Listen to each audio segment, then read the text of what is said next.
Good afternoon, y'all, and welcome to this latest edition of our Walter Rodney How Europe Underdeveloped Africa reading. Today, we will be proceeding to start Chapter 5, uh, titled Africa's Contribution to the Capitalist Development of Europe, the Colonial Period. As always, thank y'all for joining us in the live Discord if you happen to be here.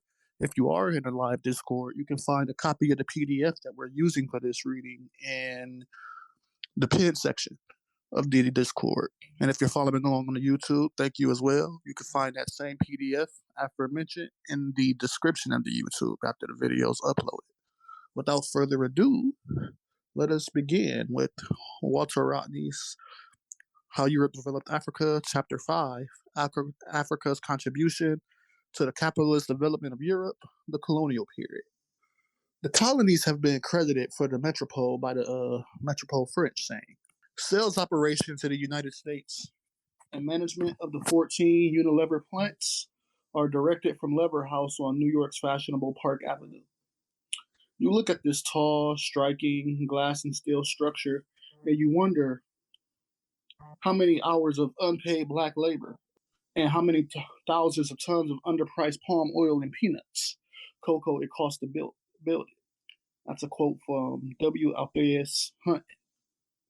5.1 Expatriation of African Surplus Under Colonialism. Section A. Capital and African Wage Labor. Colonial Africa fell within that part of the internationalist capitalist economy from which surplus was drawn to feed the metropolitan sector.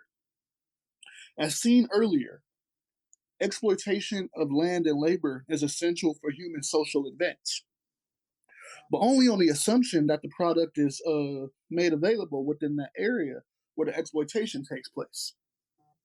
Colonialism was not merely a system of exploitation, but one whose essential purpose was to repatriate the profits to the so-called mother country.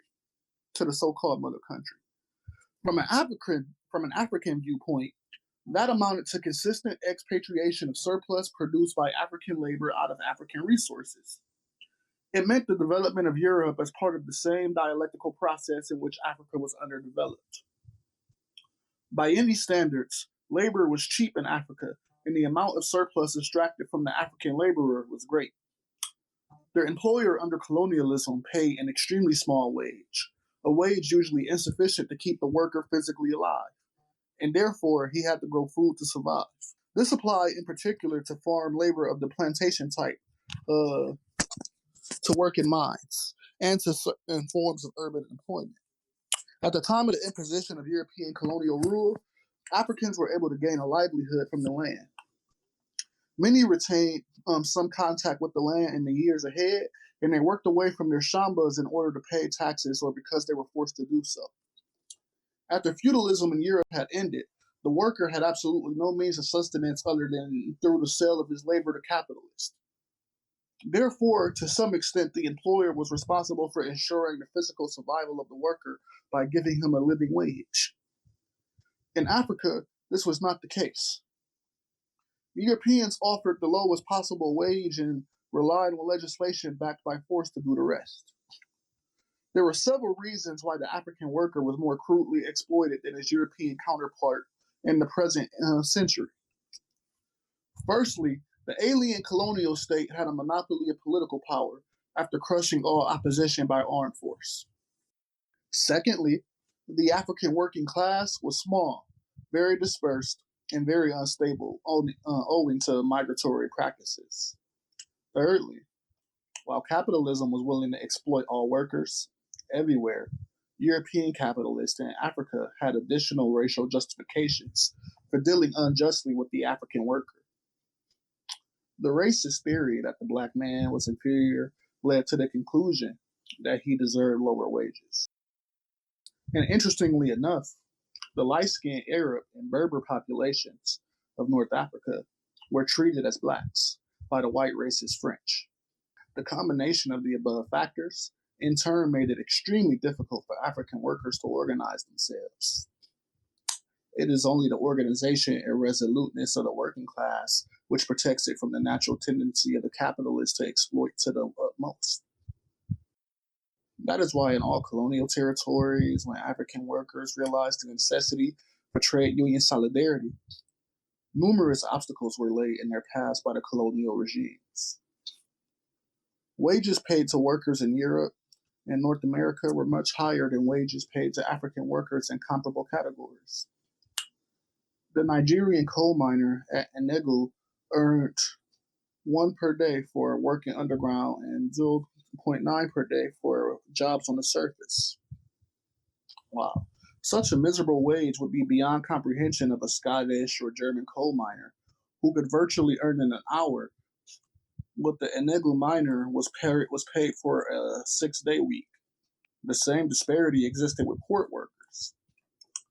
The records of the large American shipping economy, Faro Lines, show that in 1955, of the total amount spent on loading and discharging cargo moving between Africa and America, 5/6 went to American workers and 1/6 to Africans.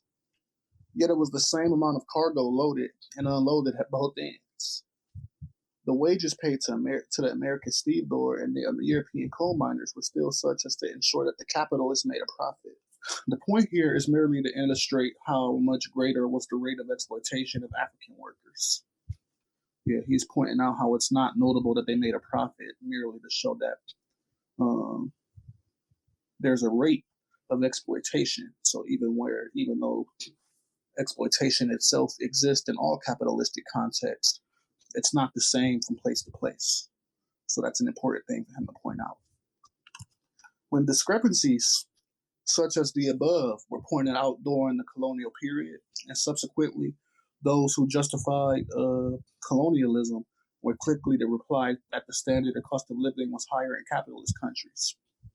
The fact is that the higher standard was made possible by the exploitation of colonies, and there was no justification for keeping African living standards so depressed in an age where better was possible and in a situation where a higher standard was possible because of the work output of Africans themselves. The kind of living standard supportable by African labor within the continent is readily illustrated by the salaries and the lifestyle of the whites inside Africa. Zoe says all workers are exploited, but some exploited at a higher rate than others, and that is used to try to maintain the AROP. Exactly, Comrade Zoe. We'll talk about that in a second. Colonial governments discriminated against the employment of Africans in senior categories. And whenever it happened that a white and a black filled the same post, the white man was sure to be paid considerably more. This was true at all levels, ranging from civil services posts to mine workers. African salaried workers in the British colonies of Gold Coast and Nigeria were better off than their brothers in many other parts of the continent, but they were restricted to the junior staff level in the civil service. In the period before the last World War, European civil servants in the Gold Coast received an average of £40 per month, which with quarters and other privileges. Africans got an average salary of £4 a month. There were instances where one European in an establishment earned as much as his 25 African assistants put together. My God, my motherfucking goodness, Jesus. Outside the civil service, Africans obtained work in building, projects, in mines, and as domestics, all low-paying jobs. It was exploitation without responsibility and without redress. In 1934, 41 Africans were killed in a gold mine disaster in the Gold Coast, and the capitalist company offered only 3 to the dependents of each of these men as compensation. Where European settlers were found in considerable numbers, the wage differential was readily perceived. In North Africa, the wages of Moroccans and Algerians were from 16% to 25%, those of Europeans. In East Africa, the position was much worse, notably in Kenya and Tanganyika. A comparison with white settler earnings and standards brings out by sharp contrast how incredibly low African wages were. While Lord Delamere controlled 100,000 acres of Kenya's land, the Kenyan had to carry a Kipande pass in his own country to beg for a wage of 15 or 20 per month. The absolute limit of brutal exploitation was found in the southern parts of the continent. And in southern Rhodesia, for example, agricultural laborers rarely received more than 15 per month.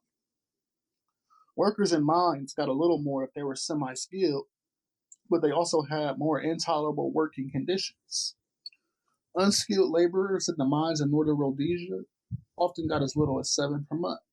A lorry driver on the famous copper belt was in a semi-skilled grade. In one mine, Europeans performed that for 30 per month, while in another, Africans did it for 3 per month. That's fucking ridiculous. In all colonial territories, wages were reduced during the period of crisis, which shook the capitalist world during the 1930s. And they were not restored or increased until after the last capitalist world war. In southern Rhodesia in 1949, Africans employed in municipal areas were awarded minimum wages from 35 to 75 per month. That was a considerable improvement over previous years, but white workers on the jobs for 8 hours per day compared to the Africans 10 or 14 hours received a minimum wage of 20 per day plus free quarters, etc. So they're getting 35 to 75 a month, which is better than what they have been doing. Africans are, and in southern Rhodesia, but these motherfuckers are getting 20 per day plus free quarters. That's wild. As in, I'm imagining when they say quarters in this context, they're talking about living spaces. Okay, no, the version I have doesn't have the units, Zoe. So that's referring to shillings. Okay, that's good. So when I see this, I'll refer to them as shillings going forward.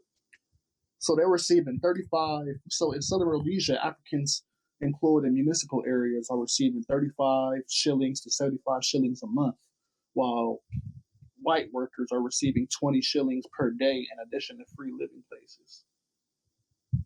Yeah, I'm seeing pounds and shillings all throughout this chapter, so I'll have to make that distinction. We're going to stop for a discussion in a second because there's a point I wanted to bring up. But let's keep going for a second longer. So the Rhodesians offer a miniature version of South Africa's apartheid system, which oppressed the largest industrial working class on the continent. In the Union of South Africa, African laborers worked deep underground under human conditions, which would not have been tolerated by miners in Europe. Consequently, black South African workers recovered gold from deposits which elsewhere would be regarded as non-commercial. And yet, it is the white section of the working class which received whatever benefits were available in terms of wages and salaries. Officials have admitted that the mining companies could pay whites higher than miners in any other part of the world because of the super profits made by paying black workers a mere pittance. As is well known, those conditions still operate. However, this chapter presents matters in the past tense to picture the colonial epoch. In the final analysis, the shareholders of the mining companies were the ones who benefited most of all. They remained in Europe and North America and collected fabulous dividends every year from the gold, diamonds, manganese, uranium, which were bought out of the South African subsoil by African labor. Okay, after the break, I'm going to switch to the version you're using, Zoe. For years, the capitalist press itself praised Southern Africa as an investment outlet, returning super profits on capital invested. At the very beginning of the scramble for Africa, huge fortunes were made from gold and diamonds in Southern Africa by people like Cecil Rhodes. Fuck that guy. In the present century, both the investment and the outflow of surplus have increased. The investment was mainly concentrated in mining and finance, where the profits were greatest. In the mid-1950s, British investments in South Africa were estimated at £816 and yielded a stable profit of 15%, or £129 million every year. Most mining companies have returns well above that average. De Beers Consolidated Mines made a profit that was both phenomenal and consistently high, between $26 million and $29 million throughout the 1950s. The complex of Southern Africa mining concerns operated not just in South Africa itself, but also in Southwest Africa, Angola, Mozambique, Northern Rhodesia, Southern Rhodesia, and the Congo. Congo was consistently a source of immense wealth for Europe, because from the time of colonization until 1906, King Leopold of Belgium made at least 20 million from rubber and ivory. The period of mineral exploitation started quite early and then gained momentum after political control passed from King Leopold to the Belgian state in 1908. Total foreign capital inflow into the Congo between 1887 and 1953 was estimated by the Belgians to have been, five, I think that's 5.7 billion pounds, or 5.7 million pounds. The value of the outflow in the same period was said to have been, is this 4.3 billion or 4.3 million? I don't understand his use of the comma here. Is that a common way of writing that shit out? One of y'all will tell me in a second. Anyways, exclusive of profits retained within the Congo. As was true everywhere else on the continent, the expatriation of surplus from as was true everywhere else on the continent, the expatriation of surplus from Congo increased as the colonial period were on. In the 5 years preceding independence, the net outflow of capital from Congo to Belgium reached mass proportions. Most of the expatriation of surplus was handled by a major European finance monopoly, the Société Générale. The Société Générale had as its most important subsidiary the Union Minière de Haut-Katanga, which has monopolized Congolese copper production since 1889, when it was known as the Compagnie de Katanga. Union Minière has been to make a profit of 27 million pounds, and has been known to make a profit of 27 million pounds in a single year. Right. It is no wonder that the total wealth produced in Congo in any given year during the colonial period, more than 1/3 went out in the form of profits for big business and salaries for their expatriate staffs. But the comparable figure for Northern Rhodesia under the British was 1/2. In Katanga, Union Minière at least had a reputation for leaving some of the profits behind in the form of things like housing and maternity services for African workers. The Rhodesian copper belt companies expatriated profits without complexion. It should not be forgotten that outside of Southern Africa, there were also significant mining operations during the colonial period. In North Africa, foreign capital exploited natural resources of phosphates, oils, lead, zinc, manganese, and iron ore. In Guinea, Sierra Leone, and Liberia, there were important workings of gold, diamonds, iron ore, and bauxite. So all that should be added to tin of Nigeria, the gold and manganese of Ghana, the gold and diamonds of Tanganyika, and the copper of Uganda and Congo Brazzaville. In each case, an understanding of the situation must begin with an inquiry into the degree of exploitation of African resources and labor, and then must proceed to follow the surplus to its destination outside of Africa, into the bank accounts of the capitalists who control the majority shares in the huge multinational mining combines. The African working class produced a less spectacular surplus for export with regard to companies engaged in agriculture. Agricultural plantations were widespread in Northeast and South Africa, and they also appeared in West Africa to a lesser extent. Their profits depended on the incredibly low wages and harsh working conditions imposed on African agricultural laborers, and on the fact that they invested very little capital in obtaining the land, which was robbed wholesale from Africans by colonial powers and then sold to whites at nominal prices. For instance, after the Kenya highlands had been declared crown land, the British handed over to Lord Delamere 100,000 acres of the best land at a cost of penny per acre. Lord Francis Scott purchased 350,000 acres. The East African Estates Ltd. got another 350,000 acres, and the East African Syndicate took 100,000 acres at joining Lord Delamere's estate, all at giveaway prices. Needless to say, such plantations made huge profits. even if the rate was lower than in a South African gold mine or an Angolan diamond mine. During the colonial era, Liberia was supposedly independent, but to all intents and purposes, it was a colony of the USA. In 1926, the Firestone Rubber Company of the USA was able to acquire 1 million acres of forest land in Liberia at a cost of 6 cents per acre and 1% of the value of the exported rubber. Because of the demand for and the strategic importance of rubber, Firestone's profits from Liberia's land and labor carried them to 25th position among the giant companies of the USA. You know, that last example he's talking about with the Firestone Rubber Company specifically sticks out to me because those jobs were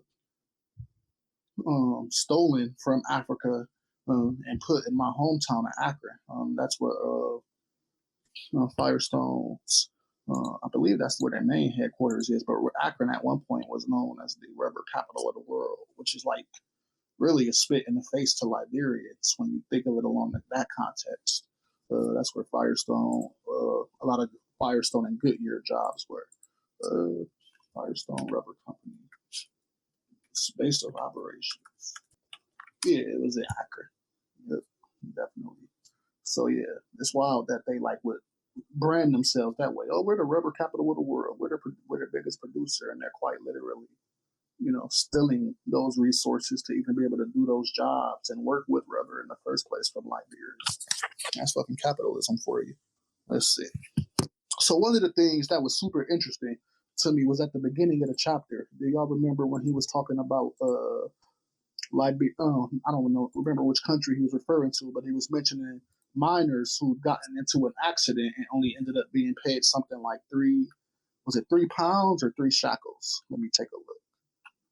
Yeah, here it was. He said, quote, in 1934, 41 Africans were killed in a gold mine disaster in the Gold Coast, and the capitalist company offered only £3 to the dependents of each of these men as compensation.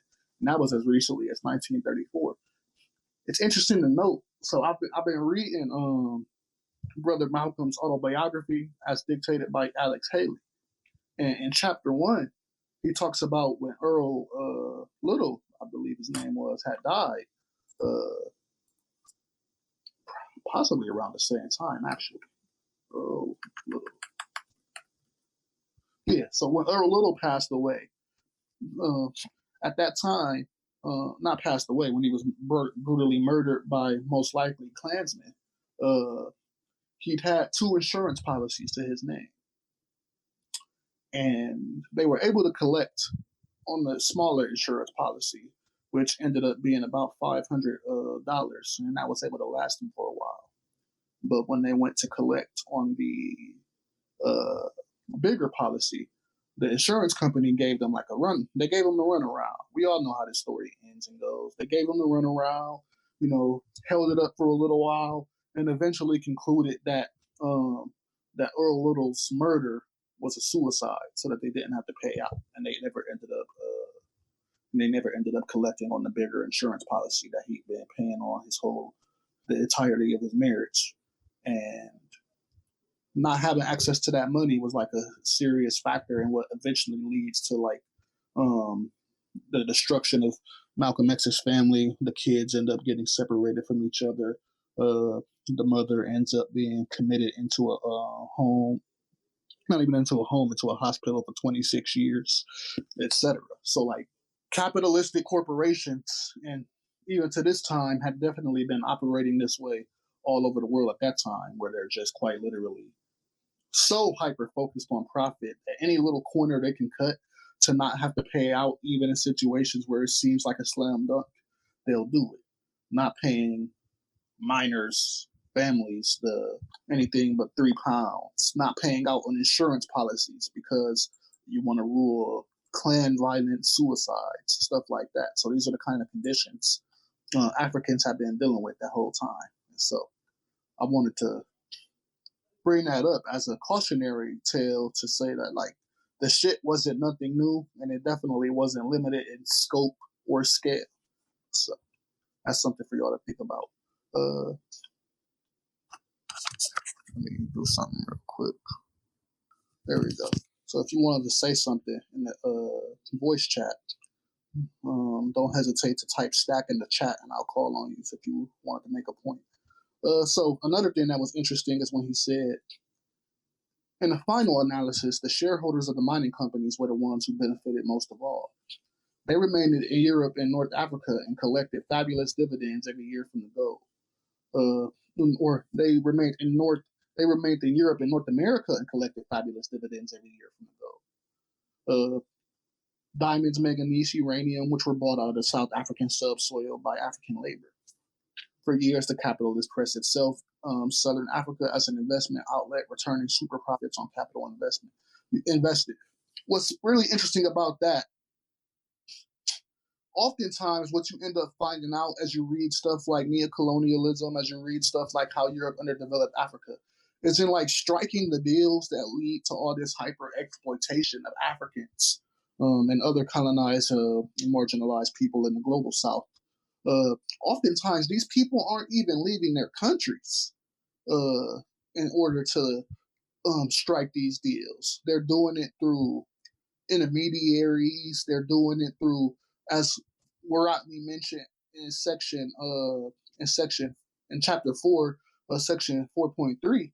He mentioned how like oftentimes they would strike relationships with locals through various means, and then use those relationships with the locals to like facilitate these trades, so that they themselves didn't have to be bothered in any kind of like direct negotiations with locals. So oftentimes these folks weren't even setting foot on the continents that they were themselves exploiting, or in the countries that they themselves were exploiting. You know, it's wild how like that whole thing works. It's why we emphasize that like imperialism itself is a social relation, you know, of the capitalistic class to the colonized peoples. You know, it's not some like nefarious secret superstructure. It's very much social in nature. You know, these things get negotiated from like some big suit white man's, you know, boardroom, more so than it does, you know,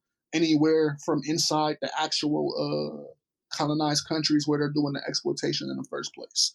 So that's a very important thing to bring up. These people don't even have a relationship to the countries that they're exploiting, but they have relationships with some of the people, and that's what they're using to facilitate this exploitation. So keeping that in mind is perhaps an interesting thing.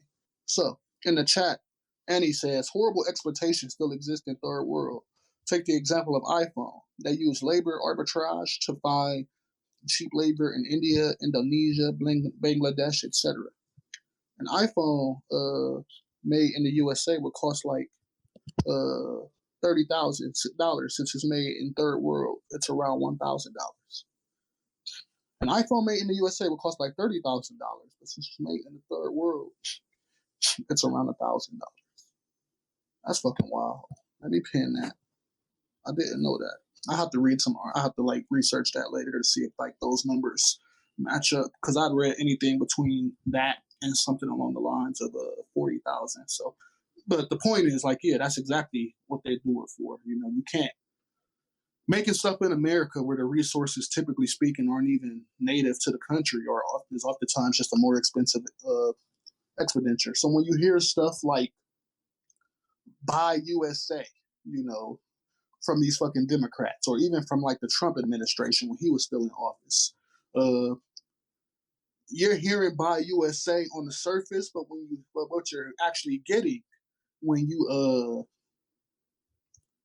look under the surface of that shit is like these people like kind of like strong arming these imperialistic powers in order to get some sort of favorable deal. Like when you hear stuff like, "Oh, we need to buy back jobs. We need to like make people make stuff in the USA. We need to punish corporations." You can be sure that there's some sort of social relation between the politicians making such threats and the corporations that they're saying it to, that's breaking it down. And they're, in many ways, you can see them kind of like engaging in like this kind of cold war rhetoric with each other. So we're, the workers hearing one thing, but the corporations are hearing another. Because what does buy American even mean for the corporation?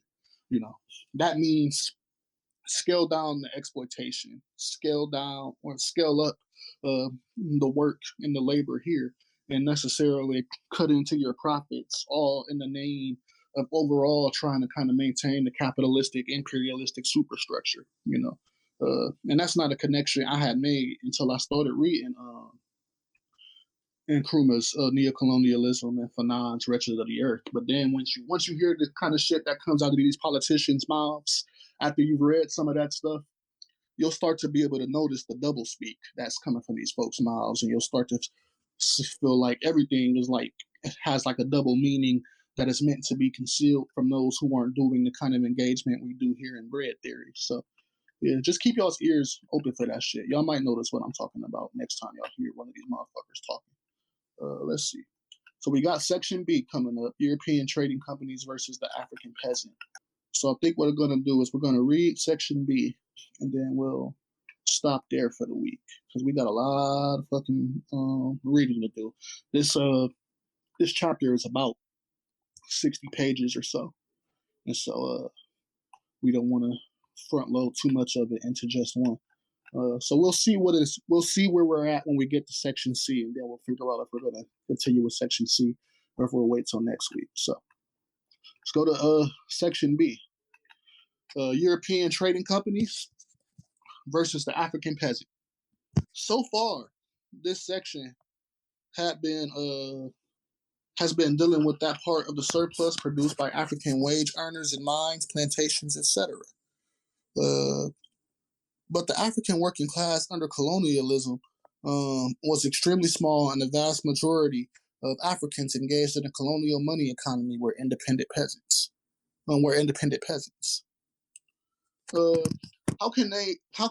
then can it be said that these self-employed peasants were contributing to the expatriation of African surplus?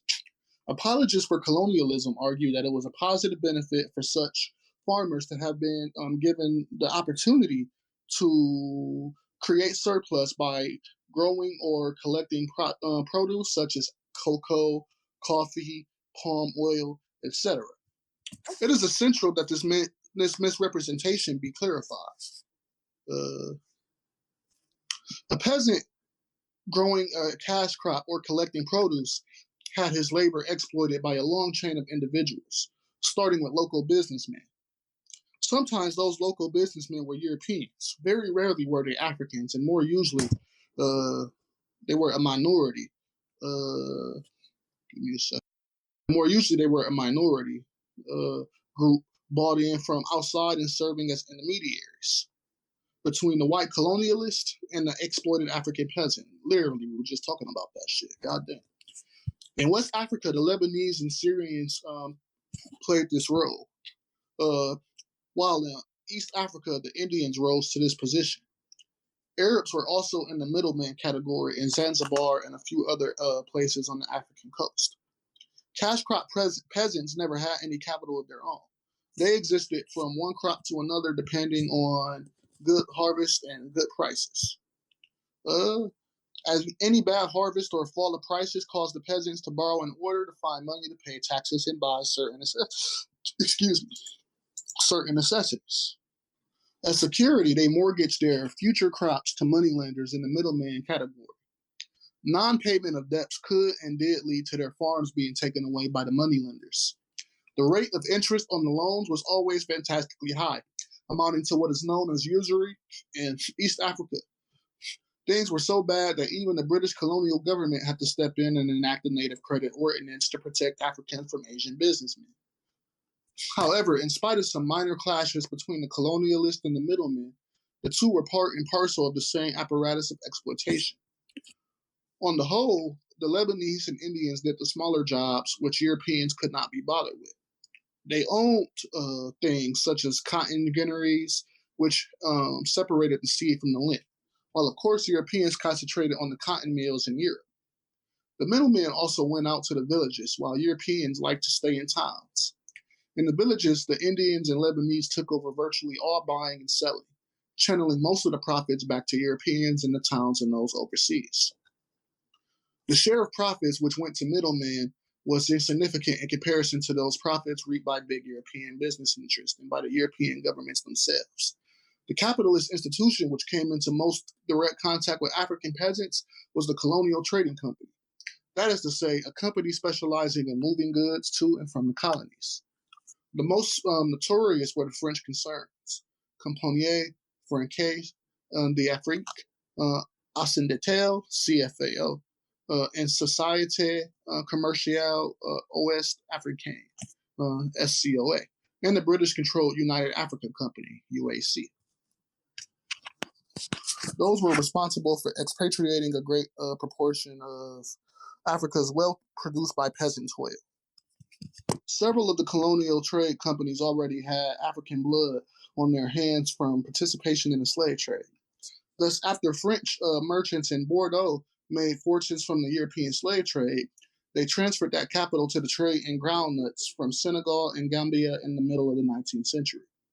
The firms concerned continued to operate in the colonial period, although they changed hands and there were a lot of mergers. In Senegal, Mauritania, and Mali, the names of Morel and Pram, Morel brothers, Buhan, and Tercer, Damas, and Clastre were all well known. Several of them were eventually incorporated into SCOA, which was dominated by a consortium of French and Swiss financiers. A parallel process in the French port of Marseille led to the transfer of slave trade capital into direct trade between Africa and France. After the end of the First World War, most of the small Marseille firms, or Marcellus firms, I'll have to look up how to pronounce that later, were absorbed into the massive CFAO, which imported into French West Africa whatever European goods the market would take, and exported in turn the agricultural produce that was largely the consequence of peasant labor. CFAO also had British and Dutch capital, and its activities extended into Liberia and into British and Belgian colonies. It is said that SCOA and CFAO made a profit of up to 90% in good years and 25% in bad years. In Britain, the notorious slave trading port of Liverpool was the first to switch to palm oil early in the 19th century, when the trade in slaves became difficult or impossible. This meant that Liverpool firms were no longer exploiting Africa by removing its labor physically to another part of the world. Instead, they were exploiting the labor and raw materials of Africa inside Africa. Throughout the 19th century and right into the colonial era, Liverpool concentrated largely on importing African peasant produce. Backed by the industrial districts of Manchester and Cheshire, this British port was in control of a great proportion of Britain's and Europe's trade with Africa in the colonial period, just as it had done in the slave trade period. Glasgow also had a keen interest in the colonial trade, and so did the merchants and big business interests of London. By 1929, London replaced Liverpool as chief port dealing with African export. As indicated, the USC was the British company which was best known among the commercial concerns. It was a subsidiary of the giant Anglo-Dutch monopoly, Unilever, and its agencies were found in all the British colonies of West Africa and on a smaller scale in East Africa. Unilever also controlled the Compagnie du Niger Français, or François, I don't know, the Compagnie François de la Côte de l'Ivoire, SCKN in Chad, Nosoko in Senegal, NSCA in Portuguese Guinea, and John Walken and Company Ltd in Dahomey. Certain other British and French firms were not found in every colony, but they did well in the particular in which they were entrenched. For example, there was John Hope in Nigeria. In East Africa, the import-export business tended to have smaller firms than in West Africa. But even so, there were five or six which were much larger than the rest and appropriated the largest amounts. One of the oldest was Smith Mackenzie, which was an offshoot of the Scottish company of Mackinnon and Mackenzie, which had spearheaded British colonization in East Africa and which also had interest in India. Other notable commercial firms were those of A. Bauman, Wigglesworth and Company, Dalgetty, Leslie, and Anderson, Raleigh Burroughs, Michael Kotz, Johansen, the African Mercantile, and Deutsche Overseas Trading Company. Some of them amalgamated before colonial rule was over, and they all had several other subsidiaries, as well as themselves being related to bigger companies in the metropolis. The UAC also had a slice of the East African import trade, having brought up the firm of Gailey and Roberts, which was started by white settlers in 1904. Update. New York Governor Andrew Cuomo has resigned in the wake of an investigation that found he sexually harassed multiple women. We'll want to talk about that later in Bread Theory, y'all. Let's see. The pattern of appropriation of surplus in East Africa was easy to follow, in that there was centralization of the extractive mechanisms in Nairobi and the port of Mombasa. All the big firms operated from Nairobi, with important offices in Mombasa to deal with warehousing, shipping, insuring, etc. Uganda and Tanganyika were then brought into the picture via their capital cities of Kampala and Dar es Salaam, where the big firms had branches. Up to the start of the last war, the volume of trade from East Africa was fairly small, but it jumped rapidly after that. For instance, the value of Kenyan imports rose from £4 million in 1938 to £34 million in 1950 to £70 million in 1960. The value of exports was, of course, rising at the same time, and the commercial firms were among the principal beneficiaries of the growth in foreign trade. Trading companies made huge fortunes on relatively small investments in those parts of Africa where peasant cash crop farming was widespread. The companies did not have to spend a penny to grow the agricultural raw materials. The African peasant went in for cash crop farming for many reasons. A minority eagerly took up the opportunity to continue to acquire European goods, which they had become accustomed to during the pre-colonial period.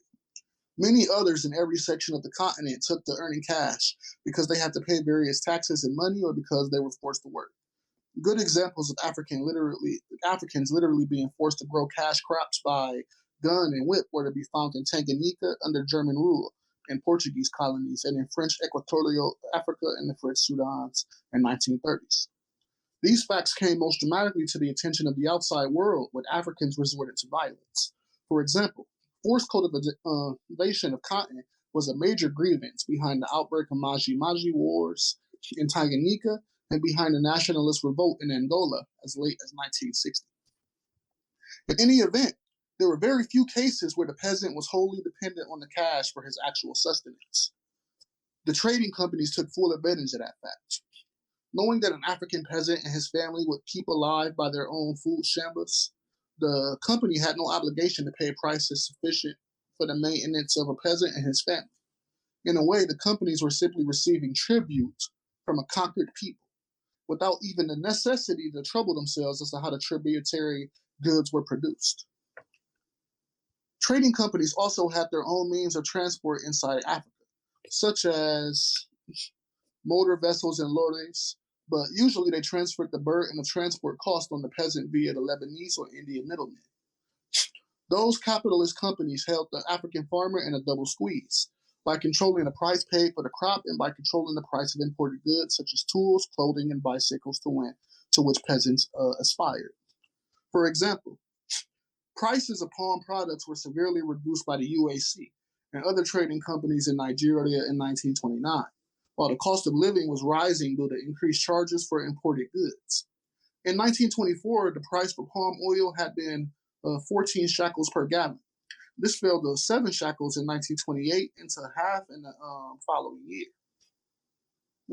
Although the trading companies received less for every ton of palm oil during the Depression years, their profit margin increased, showing how brazenly surplus was being pounded out of the peasant. In the midst of the Depression, the UAC was showing a handsome profit. The profits in 1934 were £6,302,875, and a dividend of 15% was paid on ordinary shares. In every part of colonial Africa, the Depression years followed the same pattern. In Sukumaland, Tanganyika, The price of cotton dropped in 1930 from 50 cents 6 days to 10 cents per pound. The French colonies were hit a little later because the Depression did not make its impact on the French monetary zone until after 1931. Then prices of Senegalese brown nuts were cut by more than half. Coffee and cocoa dropped even further since they were relative luxuries to the European buyer.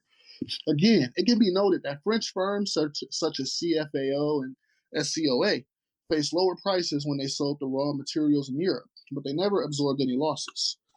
Instead, African peasants and workers bore the pressure, even if it meant forced labor.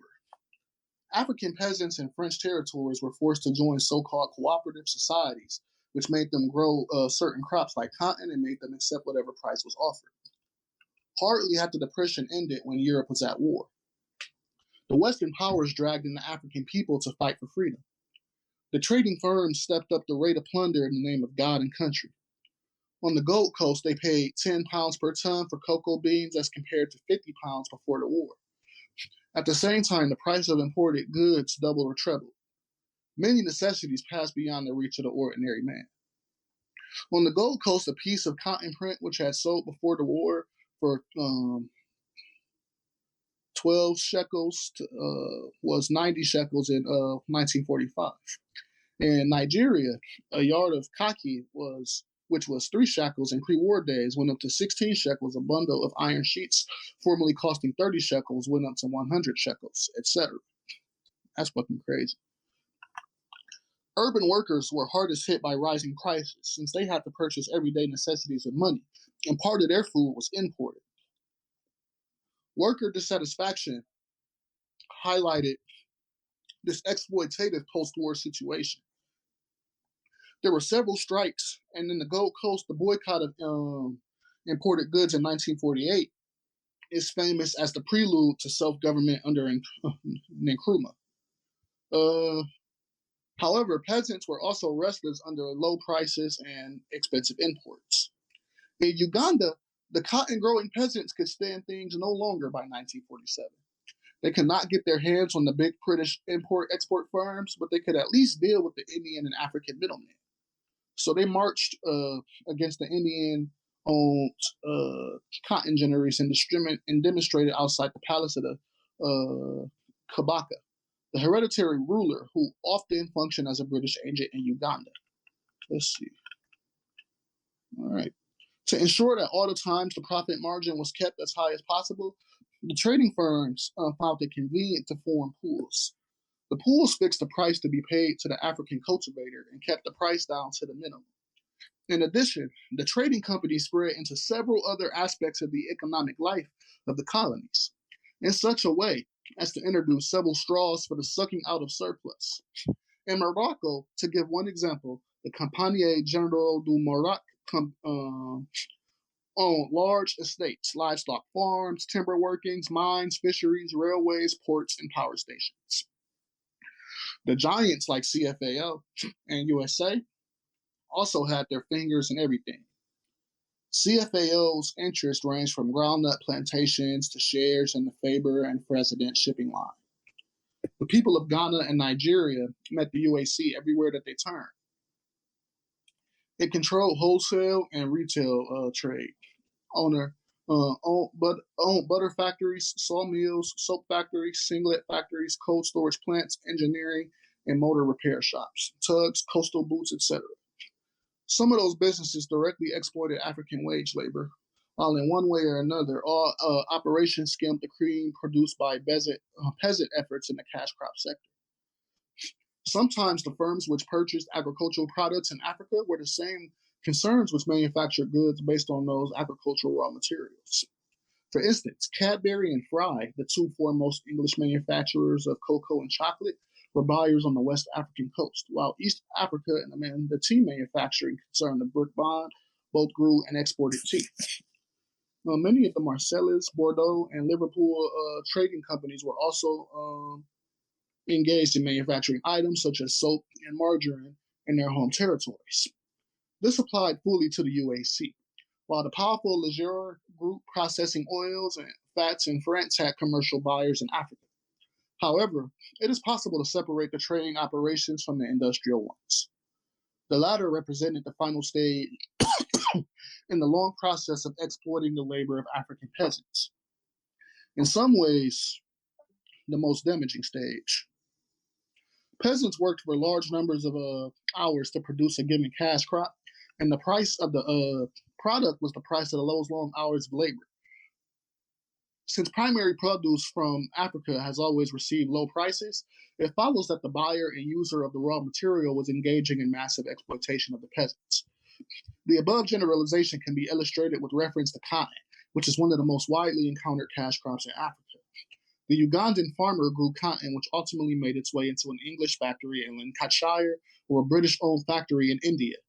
The Lancashire factory owner paid his workers as little as possible, but his exploitation of their labor was limited by several factors. His exploitation of the labor of the Ugandan peasant was unlimited because of his power in the colonial state, which ensured that Ugandans worked long hours for very little. Besides, the price of the finished cotton shirt was so high that when re-imported into Uganda, cotton in the form of a shirt was beyond the purchasing power of the peasant who grew the cotton. The differences between the prices of African raw exports, the differences between the prices of African exports of raw materials and their importation and manufactured goods constituted a form of unequal exchange.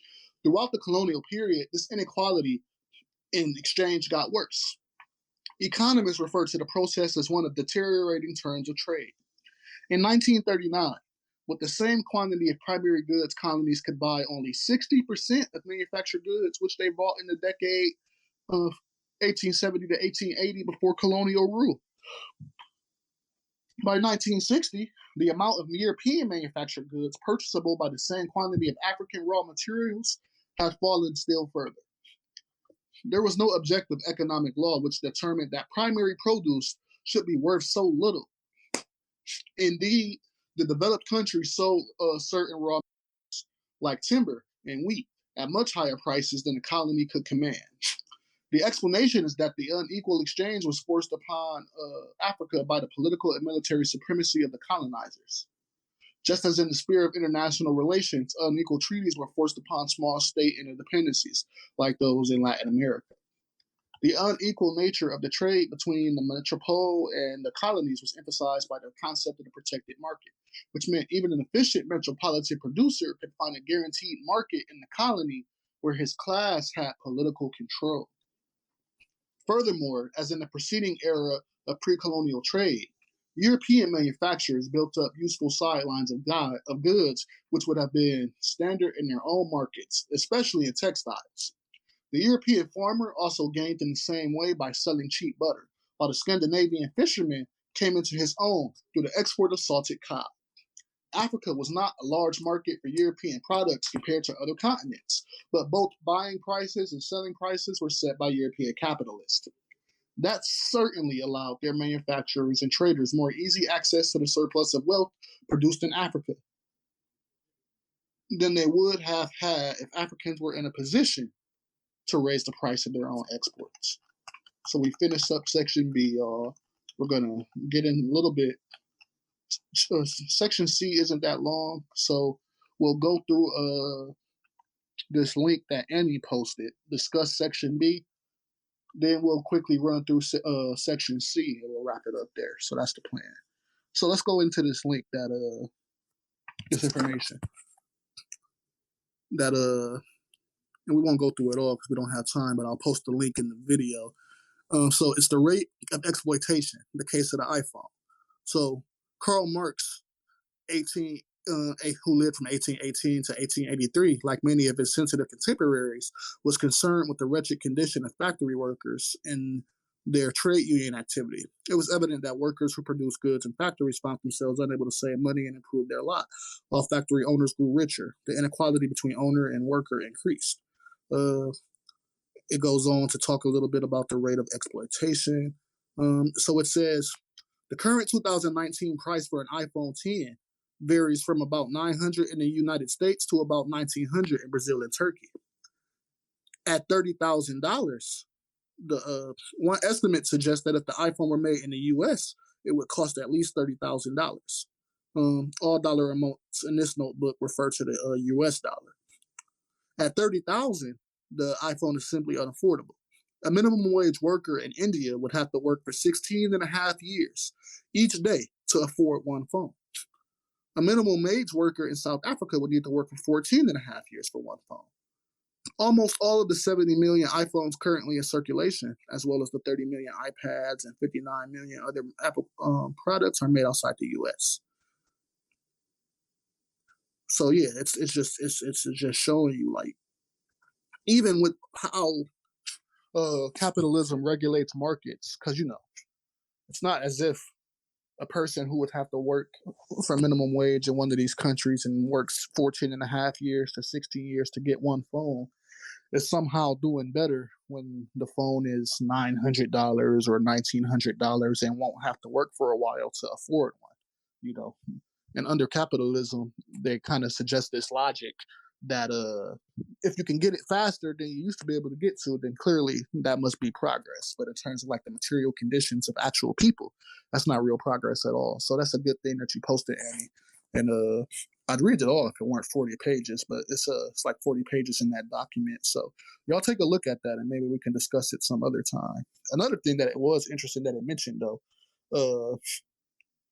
so it said large investments in constant capital by firms led to an increase in the value composition of capital, which in turn produced a long-term decline of profitability in economies.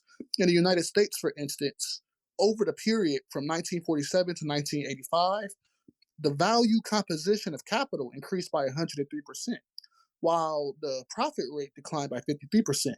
It was this crisis of profitability, a built-in and ongoing problem for capitalism, that drove investors to move their productive activities to areas with a lower cost of labor, namely in the global south. The shift of production to the global south would not have been possible without three major political changes that took place in the U.S. in the 1980s, which was the collapse of the Soviet Union and the socialist bloc, the third world debt crisis and the opening up of China, and the detachment of governmental policy in North America, Europe, and Japan from the needs of their citizens. So when you're like when you're reading stuff like that, and you're going through like these first couple of sections of chapter 5 and how Europe underdeveloped Africa, you see very clearly why they operate the way they operate. They're talking about why they do stuff like withhold paying out on insurance policies, why they do stuff like pay £3 to 41 dependents of killed mining workers, why it does stuff that just increase hyper exploitation that leads to super profit.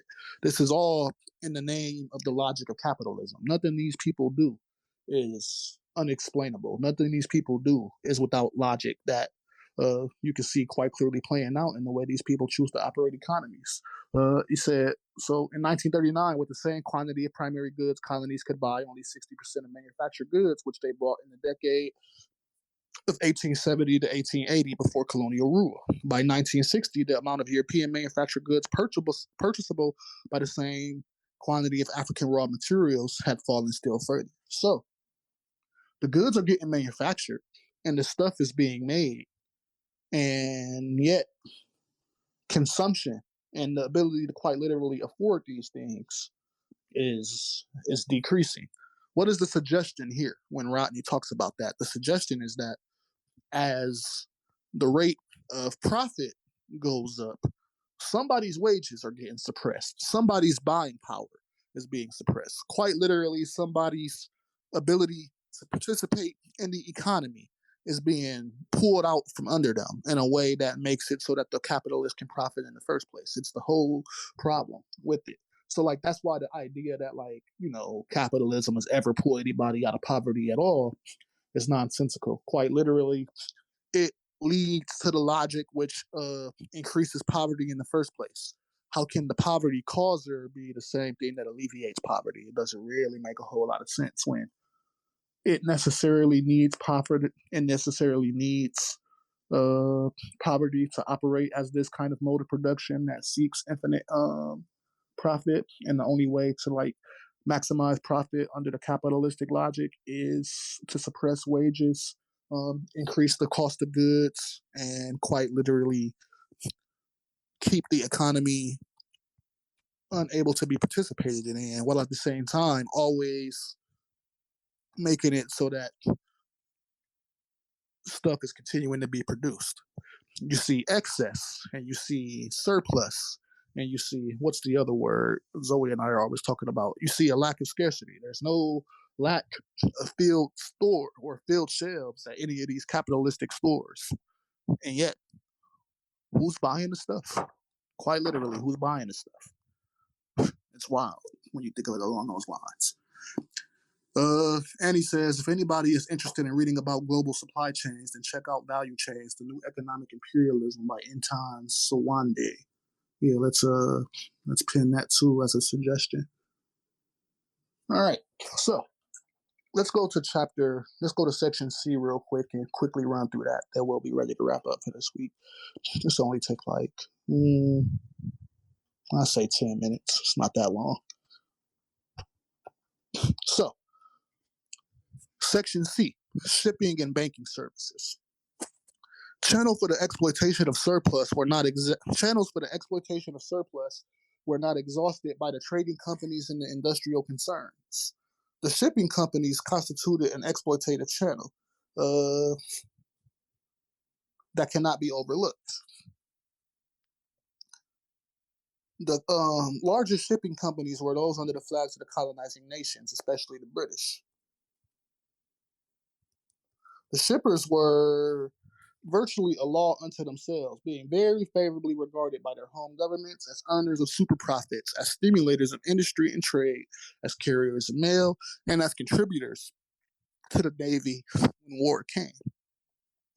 African peasants had absolutely no control over the freight rates, which were charged and actually paid more than citizens in other lands. The rate for flour from Liverpool to West Africa was 35 shekels per ton, as compared with only 7 shekels per ton from Liverpool to New York, a roughly equivalent distance.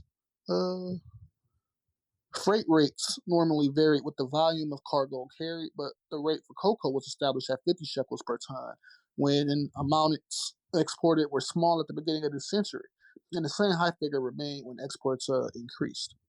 Coffee carried from Kenya to New York in the 1950s earned the shippers $40, about 280 shekels per ton. Theoretically, it was the merchant who paid the shipper the freight charges, but in practical terms, it meant the peasant production was bearing all the cost, since the merchants paid out of profits made by buying cheaply from the peasants. Alternatively, white settler planters paid the cost as in Kenya, and then regained their profits through exploitation of rural wage labor. Shipping companies retained a high profit margin by a practice similar to the pools of the commercial firms. They established what were known as conference lines, which allowed 2 or more shippers to share the freight loads between themselves on the most favorable basis. Their returns on investment were so high and their greed so uncontrollable that even the merchants of the colonizing powers protested from 1929 to 1931.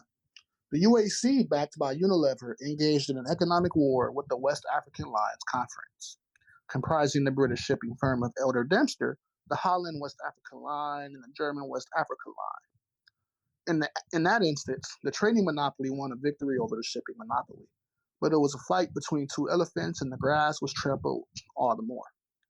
At the end of it all, the African peasant was the greatest loser, because both traders and shippers adjusted their differences by lowering prices of primary products as paid to Africans. In the background of the colonial scene hovered the banks, insurance companies, maritime underwriters, and other financial houses. One can say in the background because the peasant never dealt directly with such institutions and was generally ignorant of their exploiting functions.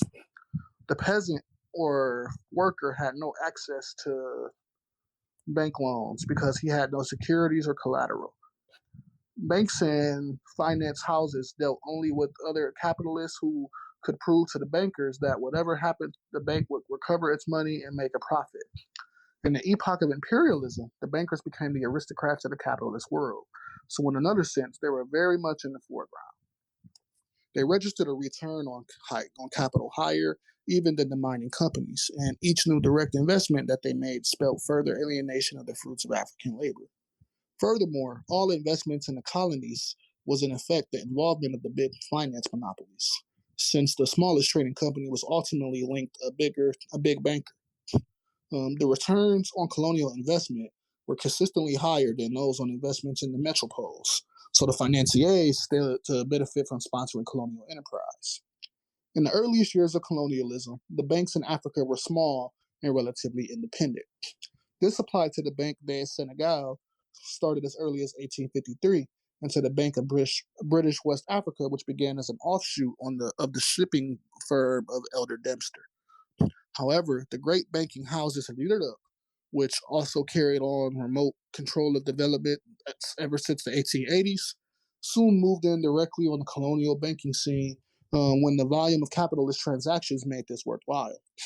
The Banque de Senegal merged into the Banque de l'Afrique Occidentale (BAO) in 1901, acquiring links with the powerful Bank of Indochina, which in turn was a special creation of several powerful metropolitan French bankers. In 1921, or 1924 rather, the Banque Commerciale de l'Afrique (BCA) emerged in the French territories, linked with the Credit Lyonnais and the BNCI in France. By that time, the Bank of British West Africa had its finance backed by Lloyds Bank, Westminster Bank, the Standard Bank, and the National Provincial Bank, all in England. The other great English banking firm, Barclays, moved directly into Africa. It purchased the Colonial Bank and set it up as Barclays DCO. Example, Dominion and Colonial. Okay. Example of Dominion and Colonial. The Bank of British West Africa, which became the Bank of West Africa in 1957, and Barclays held between them the lion's share of the banking business of British West Africa, just as French West and Equatorial Africa were shared out between the BAO and the BCA. There was also a union of French and British banking capital in West Africa in 1949 with the formation of the British and French West Africa Bank. French and Belgian exploitation also overlapped in the financial sphere since the Société Générale and had both Belgian and French capital. It supported banks in French Africa and the Congo. Other weaker colonial powers were served by the international banks such as Barclays, as well as using their colonial territories as grazing ground for their own national banks. In Libya, the Banco de Roma and the Banco de Napoli operated, while in Portuguese territories, the most familiar name was that of the Banco Ultramarino. In Southern Africa, the outstanding banking firm was the Standard Bank of South Africa Ltd. Started in 1862 in the Cape Colony by the heads of business houses having close connections with London. Its headquarters were placed in London, and it made a fortune out of financing gold and diamond strikes and through handling the loot of Cecil Rhodes and De Beers. In 1895, the Standard Bank spread into Bechuana land, Rhodesia, and Mozambique, and it was the second British bank to be established in British East Africa. The actual scale of profits was quite formidable. In a book officially sponsored by the Standard Bank, the writer modestly concluded as follows. Little attention has been paid in the text of this book to the financial outcome of the Standard Bank's activities. Yet their profitability was an inevitable outcome of survival. It was therefore bound to be a primary objective from first to last. In 1960, the Standard Bank produced a net profit of $1.1 trillion, I think, and paid a 14% dividend or $1.1 billion and paid a 14% dividend to its shareholders. More of the latter were in Europe or elsewhere, whites, South Africa, while the profit was produced mainly by black people of South and East Africa. Furthermore, European banks transferred the reserves of their African branches to the London head office to be invested in London money market. This was the way in which most rapidly expatriated African surplus to the monopolies. The first bank to be set up in East Africa in the 1890s was an offshoot of a British bank operating in India. It later came to be called the National Ingrenlays. In neighboring Tanganyika, the Germans established the German East African Bank in 1905. But after the First World War, the British had a near monopoly of East African banking. Altogether, 9 foreign banks were in existence in East Africa during the colonial period, out of which the big three were National Ingrenlays, the Standard Bank, and Barclays. East Africa provides an interesting example of how effectively foreign banks served to dispossess Africa of its wealth. Most of the banking and other financial services were rendered to white settlers whose conception of home was Britain. Consequently, when the white settlers felt threatened towards the end of the colonial period, they rushed to send their money home to Britain. For example, when the decision to concede self-government to Kenya was taken by the British in 1960, sum of 40 million shekels was immediately transferred to safety in London by whites in Tanganyika. The sum, like all other remittances by colonial banks, represented the exploitation of African land resources labor. So that's extremely interesting, that section there, because it's talking about the relationship of the banks and how they'd scaled up their participation in the exploitation of Africa, East Africa, particularly in this case, and the global South. It was mentioning stuff like, where was that one passage at? Here we go. Here we go. The rate for flour from Liverpool to West Africa was 35 shekels per ton, as compared with only 7.6 from Liverpool to New York, a roughly equivalent distance. Freight rates normally vary with the volume of cargo carried, but the rate for cocoa was established at 50 shekels per ton when amounts exported were small at the beginning of the century, and the same high figure remained when exports increased. Coffee carried from Kenya to New York in the 1950s earned the shippers $40, about 280 shekels per ton.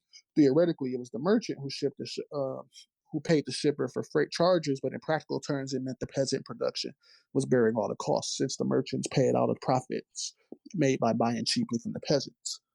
Alternatively, white settlers, planters paid the cost of Kenya and then regained their profits through exploitation of rural wage labor. So what we're seeing here, and it goes on to connect us a little bit later, is the banks are setting these rates of exchange in a way where the owners of these exploitative corporations can in turn profit, and at the same time setting these rates of exchange in such a way that, how did Rodney frame it here?